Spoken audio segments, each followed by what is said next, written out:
We are now live streaming. Paul has entered the room.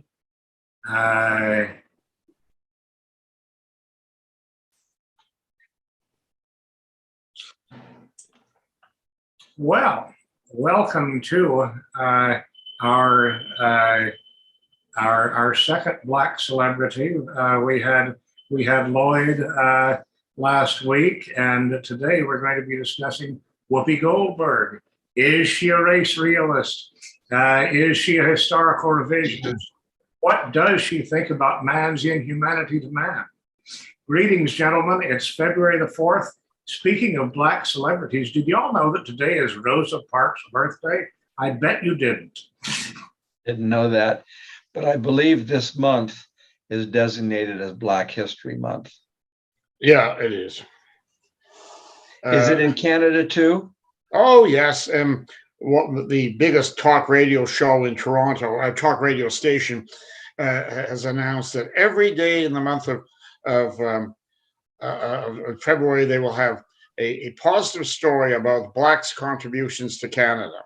I have trouble understanding how they can fill 28 days, but it's relentless, white-hating propaganda. And much of their news the rest of the time is what a bunch of rotters, the white race is, the residential schools where we educated the Indians, racism, apartheid. The most of the fake news media is just relentlessly vicious in its attacks on whites. I have no problem with it. If they want to say nice things about Blacks, sure, fine. But this is just part of a concerted propaganda of demoralization. I have a hypothesis. Is it possible? I mean, you said how are they going to fill the 28 days of February? I mean, is it possible that prior to about 1965 there were exactly 28 Black people in Canada, and they're going to vote each of them? Not quite 28. There was a small community in Nova Scotia that came up with the United Empire Loyalists. And there was a small community in southwestern Ontario that came up through the Underground Railway through Detroit. There was a minuscule number of Negroes up until the Revolution of 1965. So you're saying there might have been 2,800? Maybe 2,800, maybe perhaps, yeah. Minuscule. And even today, they're maybe 2% of Canada. They're not a huge factor. But the cultural Marxists will use any hammer to try to beat us with. How did Black History Month get designated? Who pushed that through? I think the boards of education, and I think provincial governments. It's now just an accepted fact. February is Black Education Month, even though we'd like to pretend that we're different from the Americans. As it's monkey see, monkey do. It came about in the United States, and so we, the leftist powers that be, thought, well, that's a good idea. Let's do that here too. It says it's been observed for Wikipedia, our history.com actually says it's been observed for 52 years. So that would be since 1970. The history of Black History Month begins in 1915. It was proposed by the NAACP. How do you like that? Which was created by people with names like Goldberg. No, isn't that strange? The National Association for the Advancement of Colored People was started and led by people like Goldberg, I believe, up until the 70s. It wasn't until, relatively recently that it was led by a Black. It says that President Gerald Ford officially recognized Black History Month in 1976. But anyhow, I mean, it's kind of interesting because today is Rosa Parks' birthday, and she's a factor in the mythology that creates Black History Month for sure. I mean, Anybody care to guess what in what political party she received her political education? Duh, the Republican. No, the Communist Party. Exactly. She was a card-carrying communist, And and that historical illiteracy makes me wince. I'm an active member of the End the Lockdown movement up here and the No More Mandates. And we had a rally in London, Ontario back in October. And one of the leading lights of the movement is a strange fellow named Chris Sky.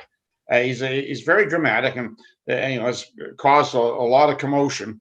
But he declared himself to be Canada's Rosa Parks, and I thought, honest to God, kid, you don't know what the f you're talking about. You're not a communist. You're not. You weren't put up to this. I believe you're the real deal. You're sincere in what you believe, and you're not Rosa Parks. No, you're not. well, at least Whoopi Goldberg. Pardon? She at least Whoopi Goldberg. Well, he's more handsome than she is.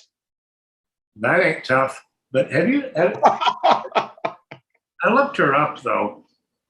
She's never had a black husband. She's been married several times, and none of her husbands were black. Wasn't one of her husbands a guy from Cheers, Tim Danson? Yeah. He was the bartender. Yep. And they were all fairly good looking white men, and one of them was from Holland, a very, very, very Dutch-looking guy, and the other one, I looked at his name Trachtenberg, and I thought he might be a member of the tribe, but he's not. He's he's an ordinary Christian guy, except I guess with a taste with really bad taste in women. So what did you all think? I mean, I sort of summarized what the thoughts I had about Whoopi's little supposed faux pas. I think it's kind of brilliant. I think it opens all sorts of interesting doors of discussion. And my thoughts after y'all's. Bill, you start out. What did you think of I, comments? I thought what she said was quite perceptive. I've never looked at it that way, but if you look at it from a person who is black or Asian, Mongolian, or even Hispanic, they see the white race as a larger group of people than I have considered them to be. And I could see how they have interest in their own group of people and everybody else are the outsiders. And I could see how she would lump them together, say, well, that's just white on white crime. Why am I concerned about that? And I'd never looked at it that way. And I could see that we have received so much propaganda about the Holocaust and it's directed towards white people. But it just goes like water off the back of a duck on other people because they think, hey, that's just white people's issues. And I never looked at it that way before. And I can see that, America and the white race has been leader in the world. And like you say, everybody copies what Americans do. And so for the longest time, they copied the Holocaust propaganda or narrative or whatever you want to call it. But Whoopi Goldberg brought up a good point. Those other peoples don't care. It's like, how much do we care about the Hutu and the Tutsi dispute among themselves? That's between Africans. Sure, the Tutsi were tall and the Hutu were short, and maybe make a distinction that way. But hey, they're both Africans, so I can see her point. Yeah, that's very perceptive. When I was one of the times I was in Japan, I talked to some people who speak very good English, and I sort of had them on a little bit. I asked, well, don't you feel guilty for what happened to the Jews in Europe? And they're trying to process this. They don't want to be rude, and they didn't figure out had too much sake, and they're trying to understand. Well, why would we be upset or care about people who are not our people. And that's actually an immensely healthy attitude. That's one of my approaches to this whole the illness of Holocaust guilt. And that is, look, it's not, they're not, it's another tribe's story. And whether it's true or partly true or totally false, it doesn't really interest me. I'm interested in my people, my tribe. And furthermore, whatever the Holocaust was, Canadians and Americans didn't do it. Whatever it was, it didn't happen to Canadians or Americans. And whatever it was, didn't happen on our territory. As a country and western singer from yesteryear, Travis Tritt said, here's a quarter, call someone who cares. Yeah, I mean, not to be hard-hearted, but I'm not going to get bent out of shape about it. And I think that is sort of is what was in her mind. I think she sketched out the scenario. She was walking down some sort of a street and with a Jewish person, and I wasn't quite sure who the villain was, but some white person menace came along. She would be afraid because he would know she is black, whereas he might think the Jewish person was white. That seemed to be and race didn't matter in the Holocaust. That was seemed to be her point, for which she got an absolute dump truck of doo-doo poured all over her. Yeah. I guess I had a slightly different thought about it. I mean, I guess I care fairly passionately about the whole Holocaust debate, and I think it's something that we do need to focus on because it is the constitutional myth of the New World Order.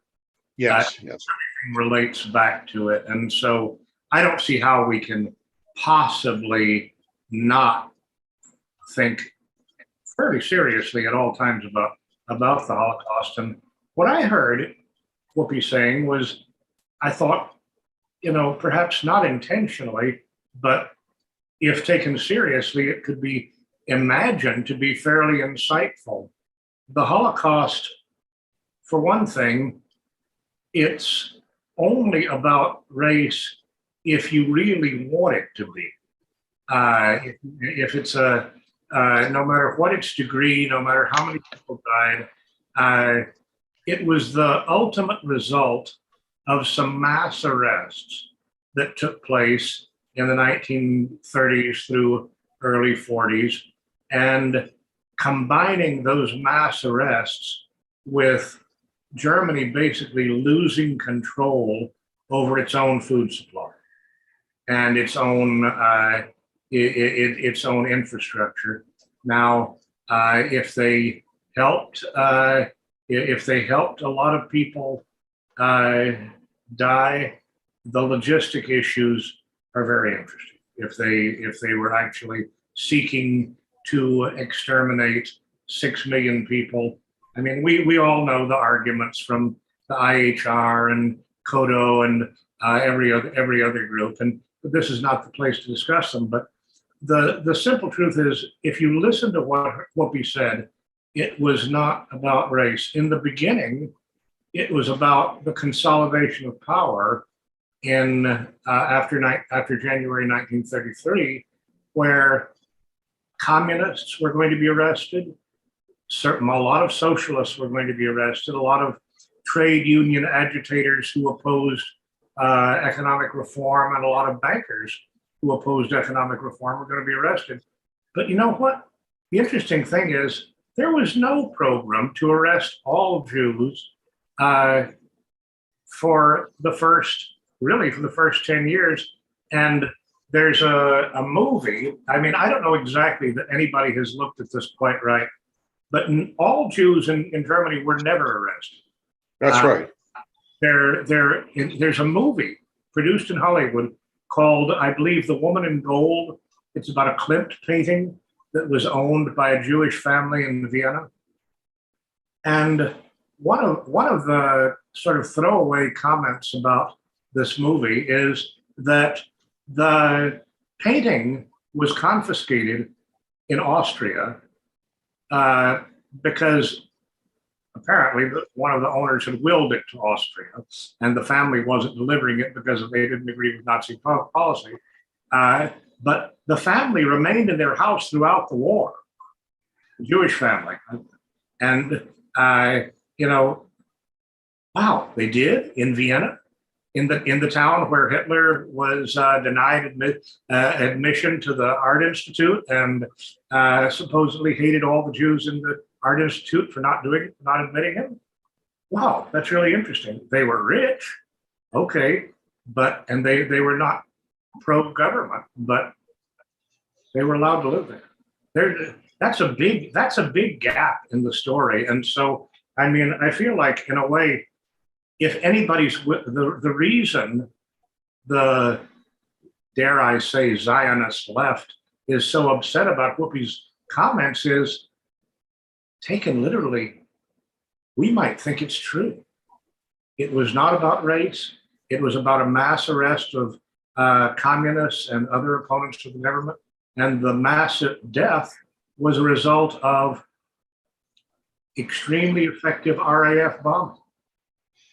Yes, and there's another factor.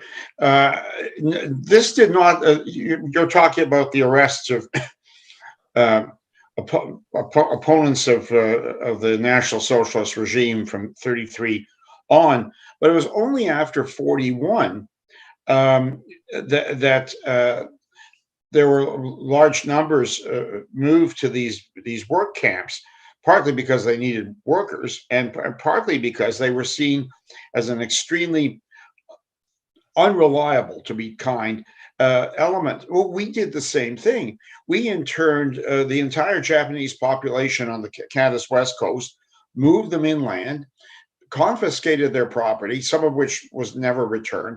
The Americans did something similar, I believe. Why? Because we believed that they might be politically dangerous or even enemy agents. And even at the time, at least in Canada, that was pretty controversial. Whether there's differences in the security services as to whether the Japanese population on the West Coast was indeed subversive, or whether they were people who just basically wanted to get on with their life and make a living, and very few of them were really would really be spies or operatives for Imperial Japan. Maybe the history is not entirely in on this, but nonetheless, out of an abundance of caution, that's what the government of the day did. So it's not surprising, considering that the World Zionist movement, I think it was the World Jewish Congress, declared war on Germany in 1933. As soon as Hitler was elected, they called for a worldwide boycott. Well, he could scarcely look at that population and say, they're my best buds, or they're even neutral. And but I too have heard from people who lived through the time in Germany that there were Jews who remained openly, not they weren't crypto Jews, but people who remained openly in their town to the end of the war. So it wasn't a wholesale, if you're Jewish, we're going to pick you up and send you off to the detention camps. Then one of the things I find, I'm surprised that the ADL would make such an issue of that, because in the discussion that Jonathan Greenblatt had on CNN, and he's the CEO of the Anti-Defamation League, he went on about there are Jews of all races. There are Black Jews, there are Oriental Jews, and so on. Well, that was in a sense, wasn't that what? It seemed weird to bring that up, because it raises that big question. Well, what are Jews? Is it a religion? Well, if it's a religion, how is it that there are atheists like Karl Marx and many others? If it's a race, well, of course, there are also Black Jews and so on. It becomes a bit of a mystery. I would have thought it just best to leave it alone. I mean, who really pays that much attention to what Oprah Winfrey says on something called The View? Well, what you've said is important. I think we should point out is that, yes, the Americans, or Roosevelt, did gather up all of the first generation and second generation Japanese and move them inland. But not only did he move the American Japanese inland. He went over to Peru and got all of the first generation Japanese from Peru and put them in concentration camps too. So we don't talk about that. He went into foreign countries, rounded up the Japanese and put them in concentration camps. And the Jews make a big issue about what happened to them in their concentration camps, even 70 years after the fact.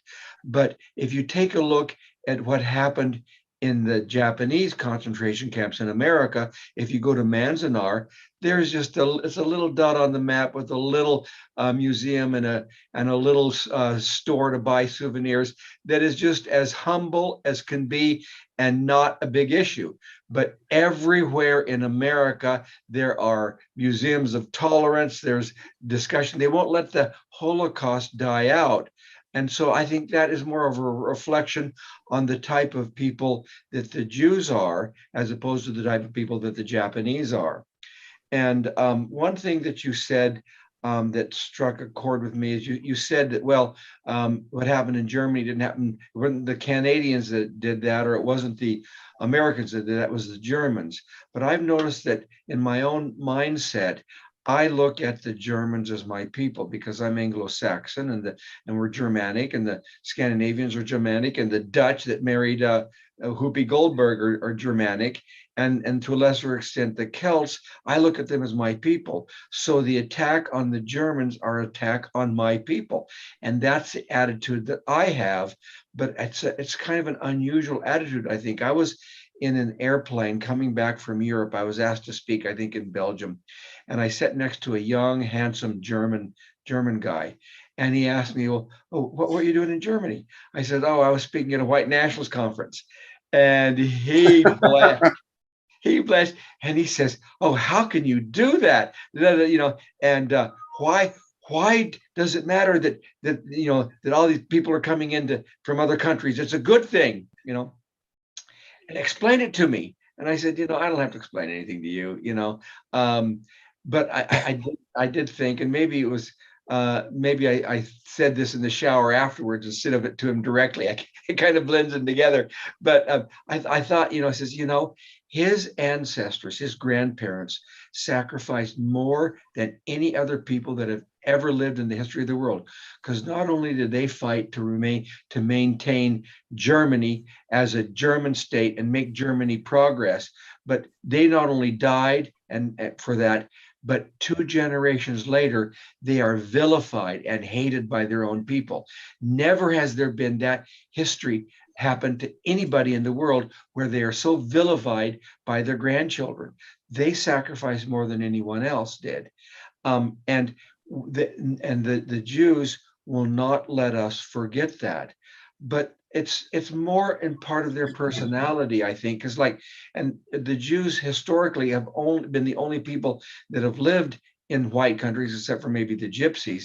But now we're seeing all sorts of people moving into America, and this same mindset, never forgive, never forget attitude is coming out big time. A few years ago, we had a fundraiser for Ron Paul at our house, and it was a very expensive affair, and we even had airplane fly over with a flying banner saying, Ron Paul Revolution, all that kind of stuff. And I sat at the table with Ron Paul, and the most expensive donors, I think the minimum was 2,300, were sitting at our table. The next table over, there was a couple Armenian kids, and he leaned over to Ron Paul. He says, if you come out and criticize the Turks for killing the Armenians, for Armenian genocide, that'll get you a lot of votes, a lot of support. We really need to go after the Turks.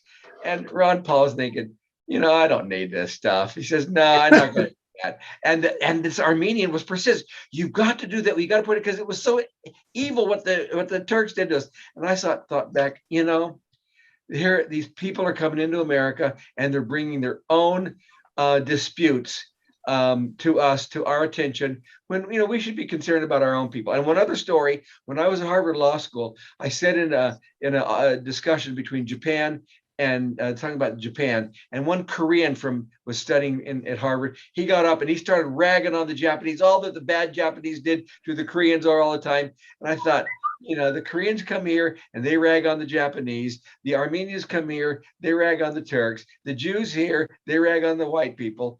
When are we just going to have our own people where we can concerned about our own interests and not listen to all this stuff that's happening? I'm sorry I talked too long. I think that makes so much sense. I just want to clarify what I meant by I too, of course, identify with our larger European people, but trying to offer a Canadian or an American a reason not to be interested in the so-called Holocaust. What? Well, what do you mean? What offer them a reason? What do you mean by that? Something happened to Bill. But anyway, it's this. Well, look. Well, why should you care? It didn't happen in Canada or the United States. We didn't do it, whatever it was, and it didn't happen to our people. Why should you care any more than you do at heart about what the Hutus did to the Tutsis in Rwanda in 1994? I mean, okay, sure, it's sad that anybody got killed, but we don't build a monument to the fallen Tutsis in every major Canadian city or American city. We don't have Tutsi Remembrance Day. Why? Well, because it really wasn't our affair, and that, I mean, I think I'd like to encourage that way of looking at things. And I didn't mean to say, oh, it's all the Germans. I would simply just say, no, we in the United States or Canada, we didn't do it. Don't bore me with this topic anymore. And that is what I think is happening with a lot of younger people. I know the a similar organization in Canada was going on about Holocaust Remembrance Day, which was, I think, last week. And they're just in despair. The 30% of people surveyed either thought the Holocaust didn't know it happened, it didn't happen, or they questioned the numbers. Well, if that poll is accurate, it's must be most discouraging for them, considering the relentless propaganda we've been hammered with for at least for the last 50 years. Let's see. I think that one of my friends came on, and I've got to introduce him. Alex, are you there? Are you really there? Anyhow, Alex Fedorov, this is Paul from. We seem to have lost Bill Johnson from Los Angeles. I hope he comes back. But Alex is a school teacher at a private school in Austin, Texas, and he is a descendant, as I understand it, of white Russian military.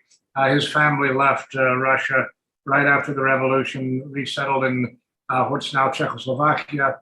And anyhow, Alex and I have been talking about these issues extensively. I was kind of curious if he had anything, if he had any thoughts from his school about either how much emphasis there is on the Holocaust in his school, or whether there's been any gossip today about Whoopi Goldberg and her either faux pas or insightful comment, whatever you want to call it.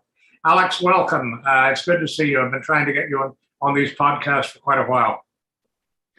Well, Charles, I'm not sure if can you hear me, guys? Beautiful. Yeah. Can everyone hear me? Loud and clear. Okay, great. First of all, you're sitting there in your Mercedes. No, I'm sitting here in my Suburban, picking up my daughter. But nonetheless, as far as Whoopi Goldberg is concerned, there's been no discussion about that because that just recently happened, and we've been shut down here in Austin, Texas, because of weather. So for the last 2 days, there has been no academia, so to speak. Now, with regards to the Holocaust and that aspect, there has been very little discussion about that. And that is because, number one, I teach science and engineering. I do not teach history. And number two, I pretty much run my own show. So I have a lot of latitude and leeway. So it really falls on me. And I really don't discuss much history except for discussions. I may throw in random questions about what day did World War II begin, and my students don't even know the answer to that question. But so that there's very little for me to discuss on that topic. Well, anyhow, what I kind of wanted to emphasize about Whoopi Goldberg's commentary was that, yeah, you can interpret it as her ignoring Put it in the back, Princess. what everybody. I wanted to jump on this podcast because I'm always absent, and Charles does send me invitations, but I'm usually too busy. But I'm going to make my roundabout and come back around, but I'm picking up my daughter, so I'm going to go ahead and exit and come back because I need to talk to her and spend a little time with her. And I'm sure you both can understand that. Invite her to speak if she wants to discuss the issues. You said she was doing the other day. She is not going to discuss the issues, but she was singing German opera, which to you, Charles, I'm sure she would love, or you would love. Would love it indeed. Which opera was it? Oh, I don't know. I don't think she even knows. Izzy, do you remember which opera you were singing the other day? She said it was one by Mozart. Ah, very good. Okay, well, anyhow, we will continue. Come back and join. Say hi to everyone, Izzy. Say hi. Hi, Izzy.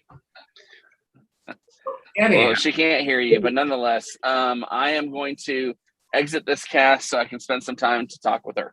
Okay, fine. And I will be back, though. Okay. I'll make my debut again. Anyhow.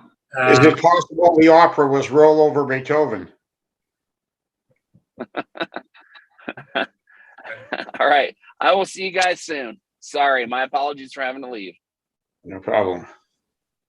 Anyhow, well, what happened to Bill Johnson? He had a very dramatic pose, and then.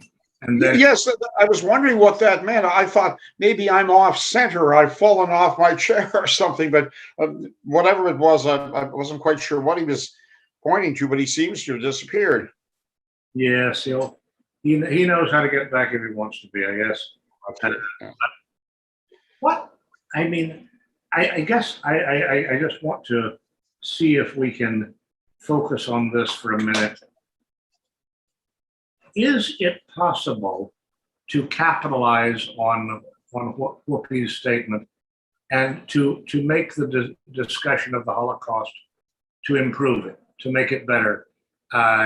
Because right now they're trying to cancel her, is the phrase. Alex mentioned that she was a victim of cancel culture earlier, and obviously sort of, and yet not really canceled.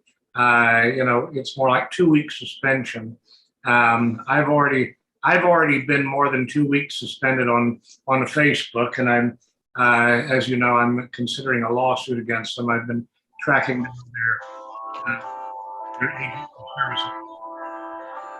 I'll be back in a second. Hello. February 4th just isn't working out too well, is it? I tell you, it's Rosa Parks' birthday. It's also Kathy Lawson's birthday. Florida. Happy birthday, Kathy. And beginning of Black Culture Month began with a bang by Whoopi Goldberg, which seems strangely appropriate. So anyhow, what do you think? I mean, other than I don't think it's realistic to say we could ever, until we really have a revolution in this country, we can't ignore the Holocaust. We can't say it's other people's business, because it is basically the center of the starting point of all dialogue concerning ethical politics. Everything to do with the American Civil Rights Movement, arguably, and the immigration issues in both England, Canada, and the United States and Australia. All of these things are tied back to the Holocaust. The end of Germany. The end of Germany. I don't disagree with you. It's the it has become the new religion for much of our elite, who for all intents and purposes, abandoned Christianity. It's their new religion, and I don't know. I think you're right. It has to be dealt with. I wonder if a more effective way, or an effective way of dealing with it, is to appeal to people's pride in being who they are. I mean, like, why should it concern you? As an American or a Canadian, um, did not affect our people. In fact, we, Canada, and the United States, fought the people who allegedly did the bad thing. It's why obsess about it? I'm just not interested. And that may not be an entirely adequate answer, but I think some of it. We're being compelled to adopt another tribe's historical narrative. I find Native Indian legends fascinating. I grew up my uncle had a lodge up on Georgian Bay, and I used to hear about the local Indian legends, and they would explain how that big hunk of that big island was the giant's tomb. The giant was, I think it was Kitchikawana, who was some god or the creator. That's all nice, and fine. I enjoy that, but I didn't have to believe it. And I wouldn't get fired from a job if I said it didn't really happen that way. But where so many people have. One thing I think is useful about the Whoopi Goldberg incident is the ruthlessness. Well, why wasn't? I mean, she's only what is she? She movie actress of some sort. Well, who gives a flying flip what her take is on history? I mean, do we consult Whoopi for historical accuracy? No. And yet she's under fire, even though she's a member of a privileged group, Black, and maybe even Jewish. She's under fire, and at least is being put in the penalty box for 2 weeks on The View. 2 minutes for high sticking or something, or 2 minutes for having the wrong words. Maybe that's a good talking point. Why should the woman be punished for an opinion, even if it wasn't very well expressed, or even if she's wrong? Doesn't the woman have a right to an opinion? So she's beaten into line, and within a day or two, she said, "Oh yes, it was all about race." Well, why should she be forced to say what she clearly didn't believe? I mean, I think that's an injustice that hopefully a lot of people who are liberal and conservative or otherwise could agree on. That it's unfair to punish her for her opinion. I mean, yes, our gentleman from Austin was saying she's being canceled or partly canceled. Here's what I would say about that. Her career is based on race. I believe that one of her earliest movies was Color Purple, right?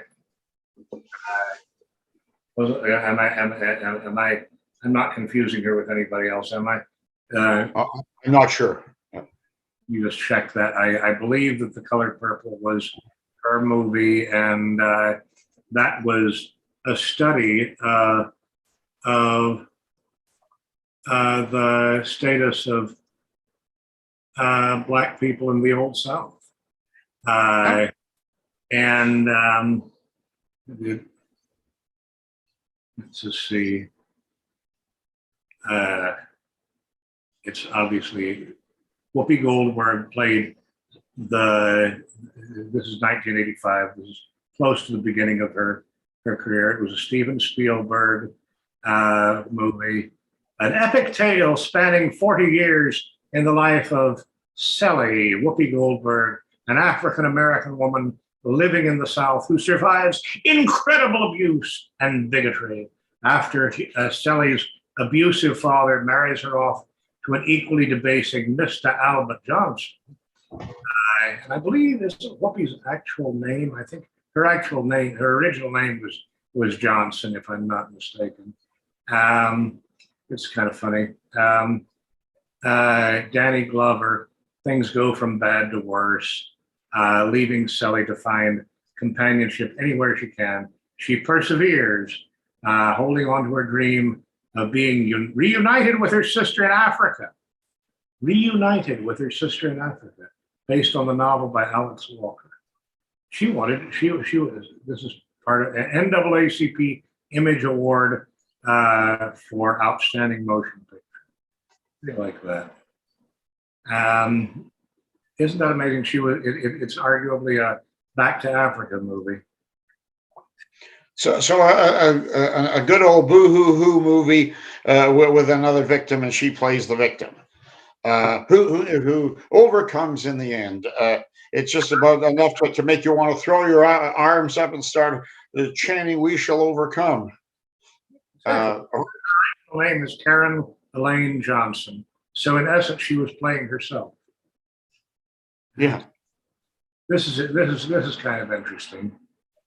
Kind of interesting, but her career, and that was the first time I was ever aware of her, was in that movie, and so I'd say that her career is based on race. The fact that she's got three former husbands, all of them white, allegedly Christian, is also a racial statement. She's part of basically the mass miscegenation movement, and she's one of the richest women around. Would it be fair to say, based on her experience, once you've had black, you don't go back? I don't know. I find it super weird that as you say, for a person who seems to be very proud of being black, her three husbands or mates have been white. It's a weird old world. These are three husbands. I mean, if you start counting her mates, I mean, the computer may crash. But no, it's just I think that what someone like Whoopi Goldberg says is she was chosen as a racial symbol. Right. She's been a racial symbol her entire life. Her life is all about racial symbolism, and so I would say that she's nowhere near as great an actress as Sidney Poitier was an actor. Nowhere close to his class, but still these are elements of mythology that Hollywood has worked very hard to create. I mean, it's a Steven Spielberg movie that's basically celebrated by Oprah Winfrey. I mean, those, and of course, Spielberg is in the background of a lot of racial dialogue too. Yes. Of course, he's a member of the tribe with the founders of the NAACP, and so I think that I think it's just amazing what we're looking at right now. We're looking at are the Jews ever going to be able to say that they're not a race anymore after getting so mad at Whoopi for saying it was not about race? I mean, I thought that that's one of the ways that we always got in trouble was by calling the Jews a race. Yeah. That's why I found the ADL's, hysterical reaction hard to quite understand. There's a discussion between this Jonathan Greenblatt, who is the CEO of the ADL, on the Don Lemon show the other night, and it was whether Whoopi could be forgiven. Is there a role for repentance? This is like a religion. Yeah. Bless me, Father, I've sinned 3 times. I stole my little sister's lunch or something. Well, okay, go and sin no more. Say 3 Hail Marys and buy her a chocolate. But I mean, not to make light of it, but repentance. The woman had an opinion, in my view. Uh, and then they got into Greenblatt was very insistent. Jews, there are black Jews, there are I was going to say purple Jews, but there were Oriental Jews, and so on. So yeah, but that would suggest you're not a race. And but this was all about race. Ruby said, it didn't. The hypothetical didn't concern her because I'm sorry, did concern her because she would be seen as other. She'd be seen as black. The Jew who might be with her would be seen as white, and the white, whatever, nationalist or supremacist or whatever the potential villain was, would glom onto her because he could see the racial differences. It seems to me there's a big minefield here.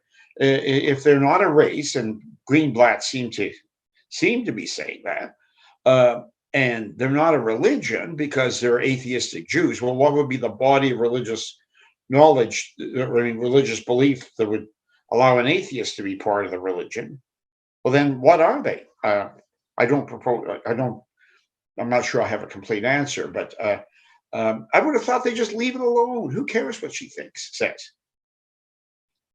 Well, I mean, obviously, enough people care about it to make a major news story, and it's an opportunity to talk about the Holocaust. I guess that I mean, I came to the realization that the Holocaust was the New World religion in the 1990s. I had been doing archaeology, as I've told you, in both Mexico and Greece, and I was fascinated by political anthropology through archaeology, and basically the way you approach, the only way you can approach political anthropology through archaeology is by a reconstruction of structural, social structure and myth. And the myth of the Holocaust, obviously, I mean, it was during Deborah Lipstadt's trial with David Irving that reading what was going on over there, I realized, wow, this is a matter of religious faith, and basically this is a trial for heresy. David Yes. has broken all taboos that stand at the foundation of the New World Order. The world of the United Nations cannot survive a deconstruction of the Holocaust. Because if you deconstruct the Holocaust, if you deconstruct Dresden and the good war, then if those things are not good, then the United Nations is not good, and our program of nation building around the world in our own image is not good either. Bill Johnson touched on just a tiny aspect when he was talking about the treatment of the Japanese in America during World War II and the kidnapping and internment of the Japanese in Peru, of some of the bad things that were done in the good war by the good guys or supposedly our side. And you're right, it can't stand deconstruction. I'm not sure who first called the Holocaust a religion. It's not I call it a tribal history, but I believe it was the great French academic Robert Faurisson, I think. I know Aaron Sundell has said that, and many others of us have said that since. But it sort of came home to me as what I would call some of the central tenets of the faith of the Holocaust crumble. For instance, there's the figure of the 6 million, and without getting any deeper into it. Originally, it was said that there were 4 million people who died at Auschwitz, 70% of whom were Jews. After the fall of communism, going through the archives, and this would be the Poles and the Russians said it was about 1.1 million. Okay, if you use the same figure of 70% being Jews.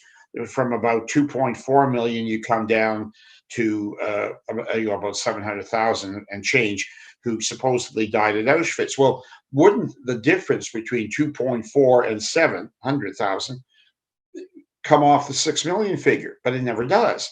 So if the math is, let's say, dicey, to say the least, why must we believe? And yet it remains, the standard figure, 6 million, were killed by the 6 million Jews perished at the hands of the Germans in World War II.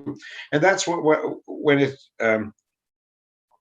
it struck me that this was like a religious, a tenet of religion. For instance, I don't think you could prove intellectually that, or scientifically, that Jesus was the Son of God.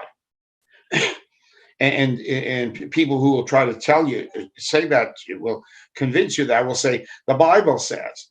But if you say, well, I don't accept the Bible, it's just a book, prove it to me. Well, I don't think you can prove it. It's something you believe. It's an aspect of faith, and that's what I've come to think about the so-called Holocaust. That it's a religion. It's a matter of faith. You believe, brother. You believe, or you don't believe. Because every time you try to get to one of the tenets, it kind of slithers through your fingers like Jello. But still, you have to believe. Okay, can you see what I just put on the screen? Yeah, from Wikipedia, Holocaust theology. Apparently, it must have been I doubt if they're citing Robert Faurisson. So, I mean, apparently this is not a fringe theory. Apparently, the Holocaust theology is a body of theological and philosophical debate concerning the role of God in the universe in the light of the Holocaust in the late 1930s and 40s. It is primarily found in Judaism. Jews were killed in higher proportions than other groups. Some scholars limit the definition of the Holocaust to the Jewish victims of the Nazis, as Jews alone were targeted for the final solution. Others include the 5 million non-Jewish victims, bringing the total to about 11 million. 1/3 of the total Jewish population was killed during the Holocaust. Okay, so it's generally accepted. I may not have realized it until the 1990s, but apparently it looks like it's a field of study. Cite somebody in 1980, and I don't know where it all goes, the 1970s. So I don't think I don't think it means. Sorry, what you and I are talking about is the same thing as what's in the Wikipedia article. I think there is an issue in Jewish theology. How could God have done this to us? If we're His chosen people, which is a different matter. I think what you and I are saying is that the Holocaust is less a historical account or than it is religion, which is why you must believe. I mean, I could argue, I don't, but I guess I could argue that Stonewall Jackson was a bad general, and I'm not going to lose my job, it's debatable. I would have a marshal a series of facts, and other people would marshal their own facts, and we discuss and debate and try to figure out what conclusions there could be. But that's not the same with the Holocaust. Like Whoopi Goldberg found out, it was not entitled to an opinion. There's only one opinion, and if you digress from that, well, they were even babbling on about repentance. Could she repent and somehow be forgiven? And I forget how the discussion went, but it was okay. Well, maybe if she was serious, she had to prove she was seriously sorry and had to repent. Like one of the medieval kings, the Pope had excommunicated him, and before he would forgive him, the king had to come on the emperor, I guess he had to come on his knees in sackcloth and ashes and prostrate himself outside the Pope's castle and for some period of time prove he was really, really, truly sorry before he be forgiven. Well, that's religion. What happened to Whoopi, I think, clear-cut evidence of that. Was that Henry II after the murder of Becket? I think so. It was in 1070. I remember the date, but I don't remember the dude. Your 1070 would not have been Becket. That was 100 years later, more like 1170. No, I think it was an emperor beyond the European continent, because I think he came to the castle at Canosa, I think. But anyway, the idea is, not only it wasn't just a matter of saying, "Oh, okay, I'm sorry," or I repent. He had to actually prove it by personal,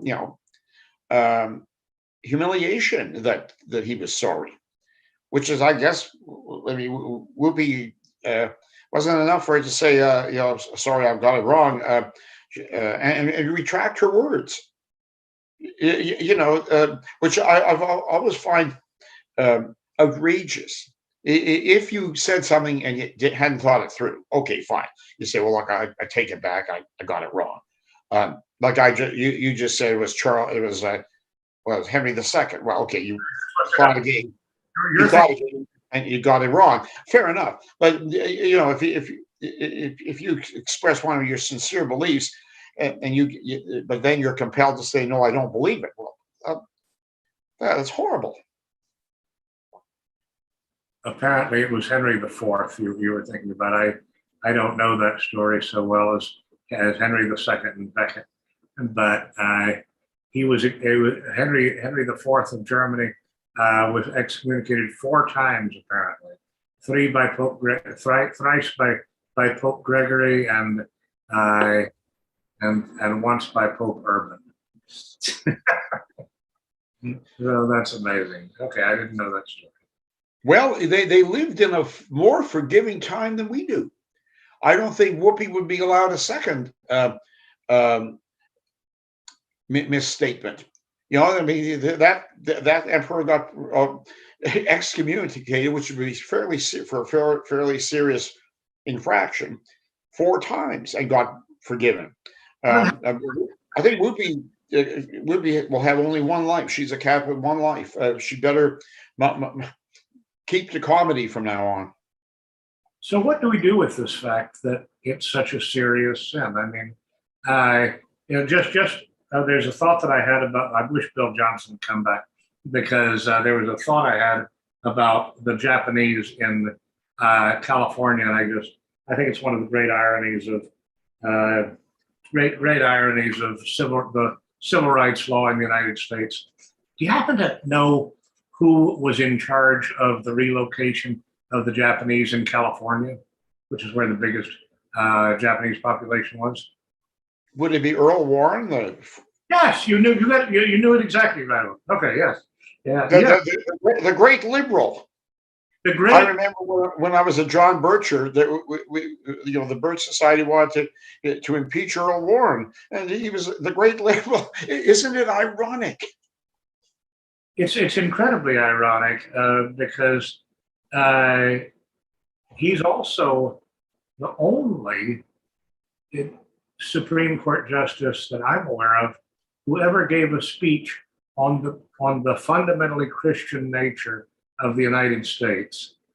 And then 10 years later, he outlawed prayer in schools, saying it was unconstitutional. I mean, he was obviously kind of like what they say about Eichmann. He was a man who acted on orders. Whatever he was told to say, he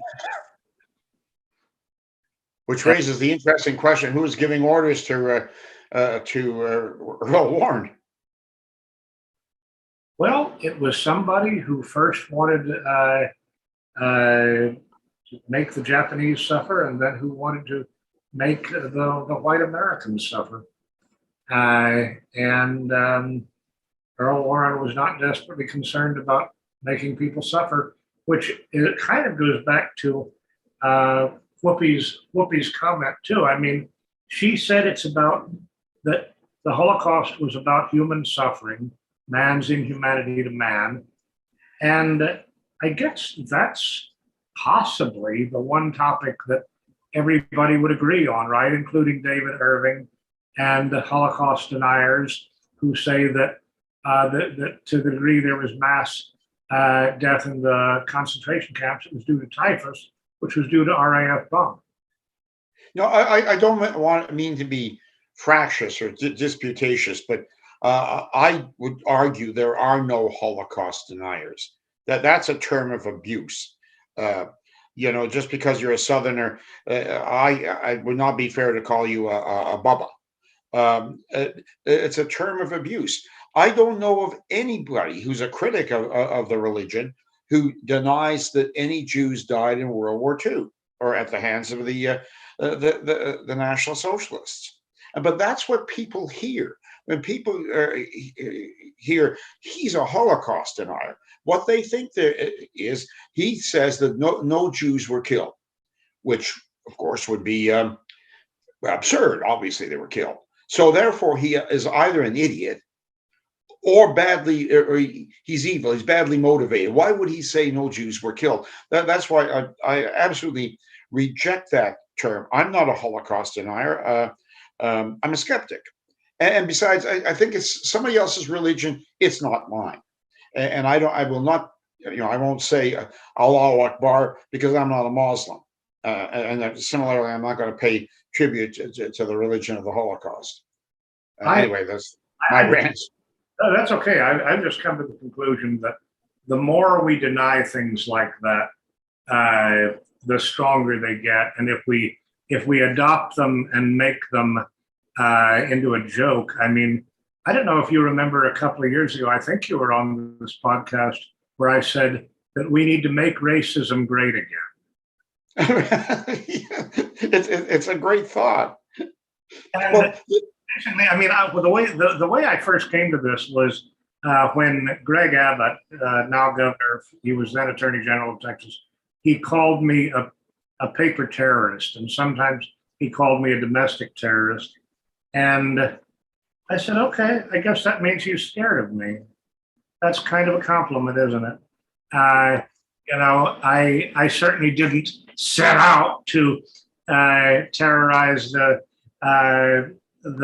Attorney General of Texas, but if he's scared of me, okay, I'm saying things that challenge what he's doing.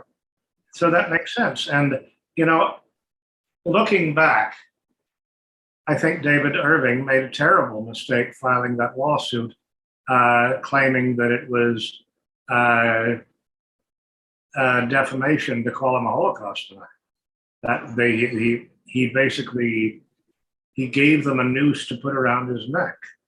Not to tell tales out of school, but at least one American lawyer whom you know personally, and at least two British lawyers whom I know personally, and probably others.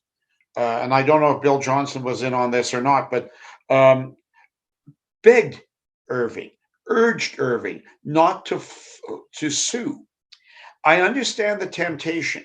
First of all, he was getting trashed, and some of his publishers were no longer carrying his books.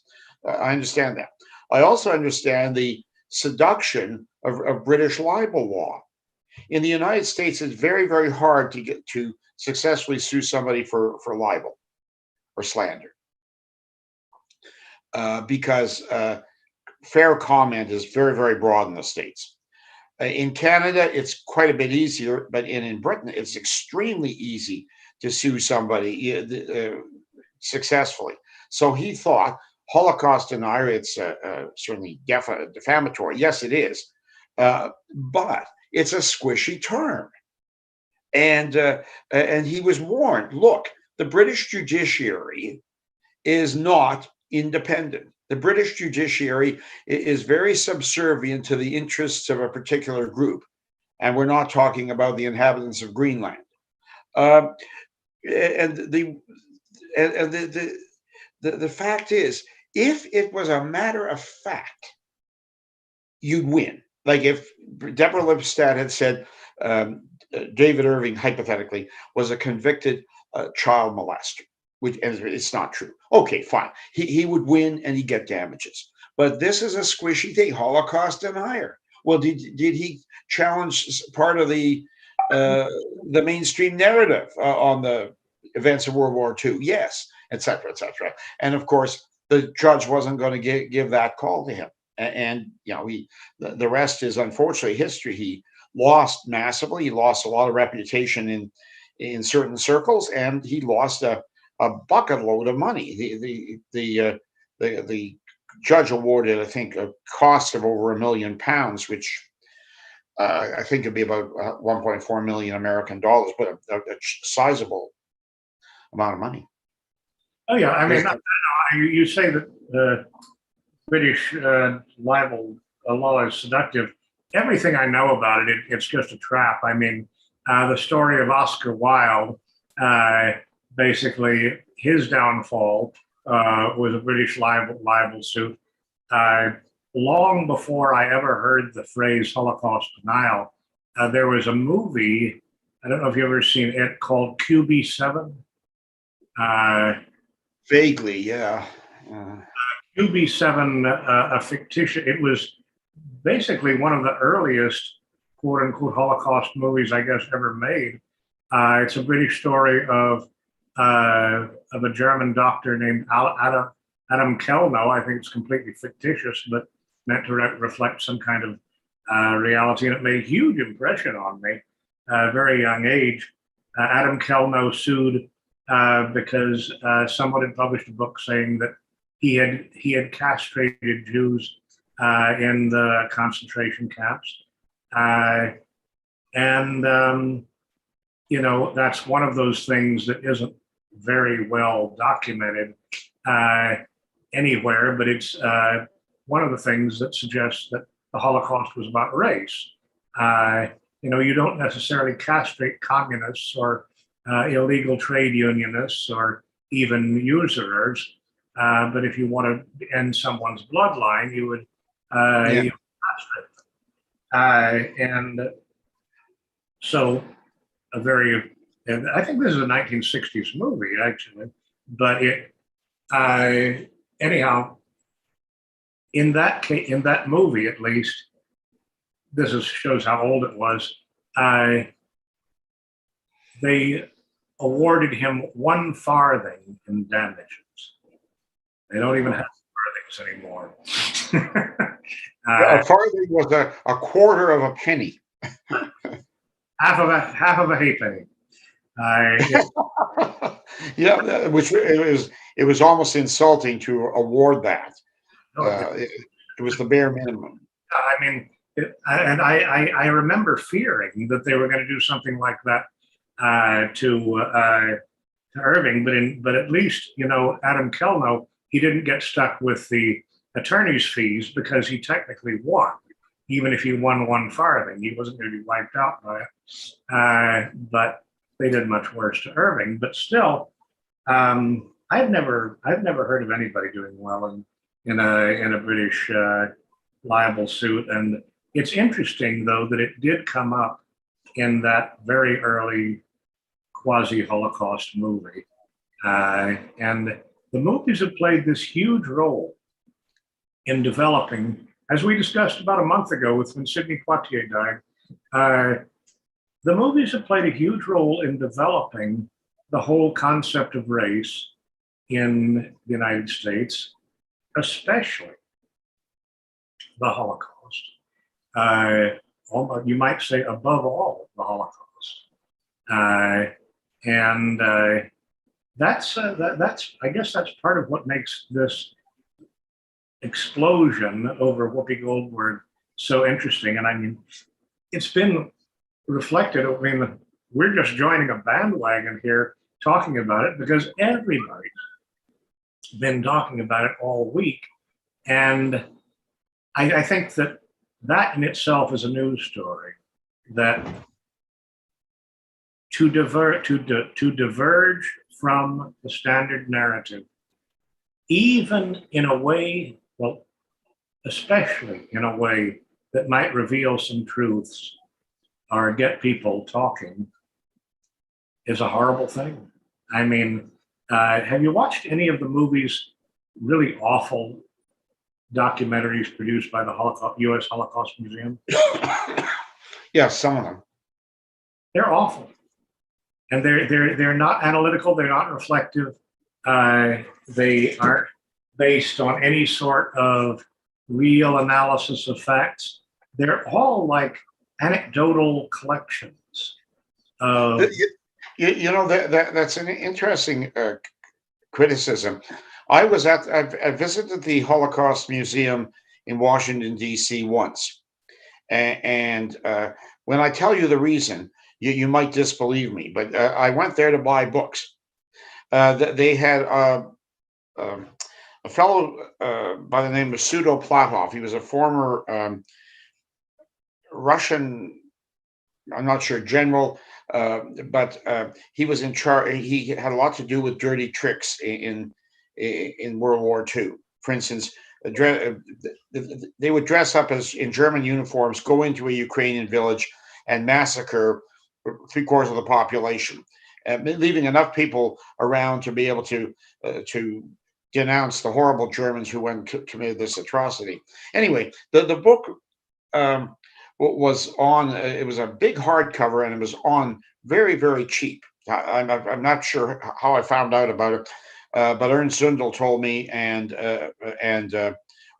pass it on to somebody else. So, well, I went there to take a look and to buy the books. But I went through a couple of exhibits, and I found them laughable. In one case, there was you look into this, like a cave, it's lit up, and there's a box full of spectacles. And these were spectacles taken from the dead Jews in the village of such and such.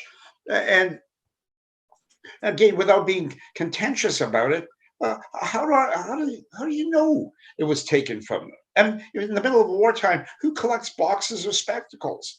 And how do you know it was? I mean, this is.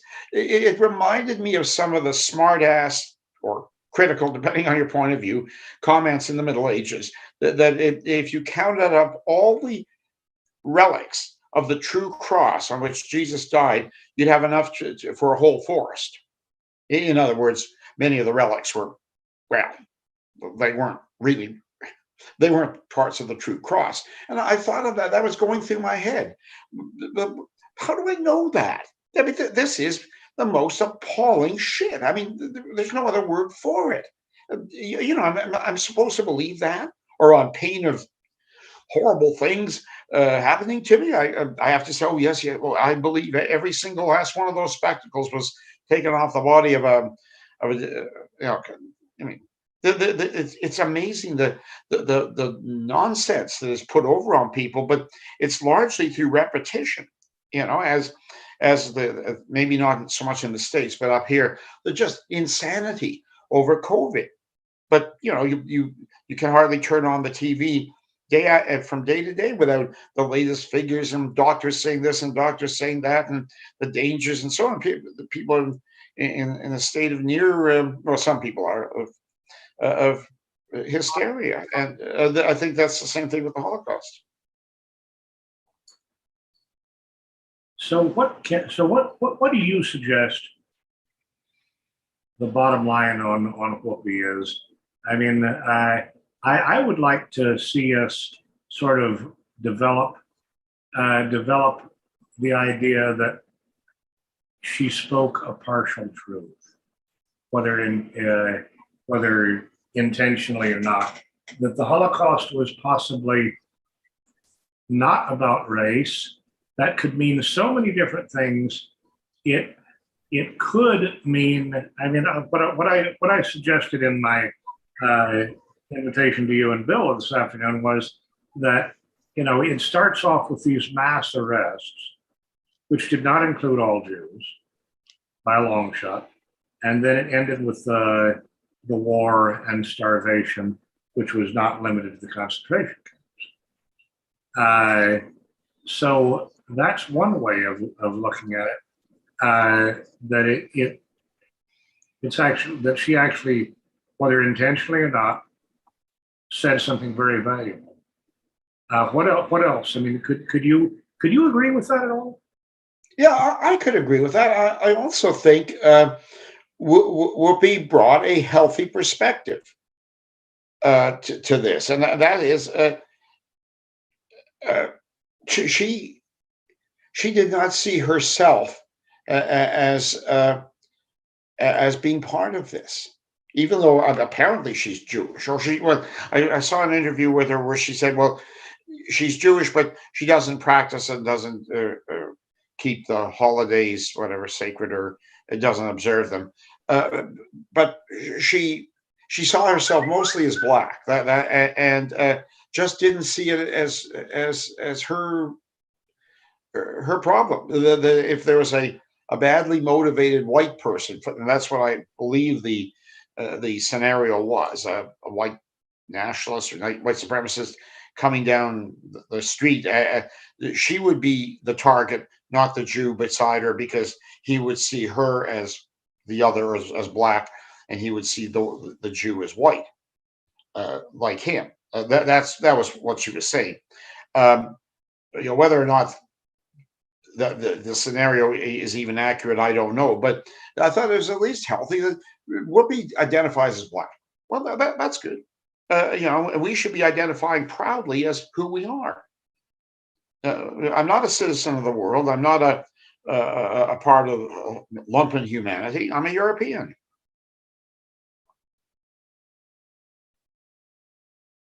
Good God. I'm reading more about her supposed uh, Jewish name. Here's what it says on Wikipedia.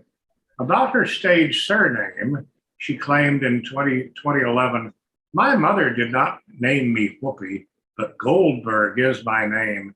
It's part of my family, my heritage, just like being black. And I just know I'm Jewish. I practice nothing. I don't go to temple, but I do remember the holidays. Oh, I'm sorry. I misstated. I read the same thing. I guess I misremembered it. But she doesn't go to temple, but she does keep the holidays. She has stated that people will say, "Come on, are you Jewish?" And I always ask, and I always say, "Will you ask me that if I was white?" I bet not. Uh, One account recalls that her mother, Emma Johnson, thought that the original surname was not Jewish enough for her to become a star. Researcher Henry Louis Gates Jr. Found that all of Goldberg's traceable ancestors were African Americans, that she had no known Jewish or German ancestry, and that none of her ancestors were named Goldberg. Results of a DNA test revealed in a 2006 PBS documentary, African American Lives, trace part of her ancestry to the Papel and Bayote people of Guinea-Bissau. Her admixture indicates that she is 92% sub-Saharan African origin, 8% European origin. According to an anecdote by Michelle Nicole in Trekkies, a young Goldberg was watching Star Trek and on seeing Nicole's character Uhura exclaimed, "Mommy, there's a black lady on television and she ain't no maid." This won Goldberg's lifelong Star Trek fandom, and she eventually asked for and received a recurring guest role as on Star Trek Next Generation. God, America is just really messed up. I mean, I'm not even going to read the origin of the name Whoopi, but I'll leave it to everybody's imagination. Don't sounds like a cushion to me, but but there was something you mentioned in there that I thought was fascinating.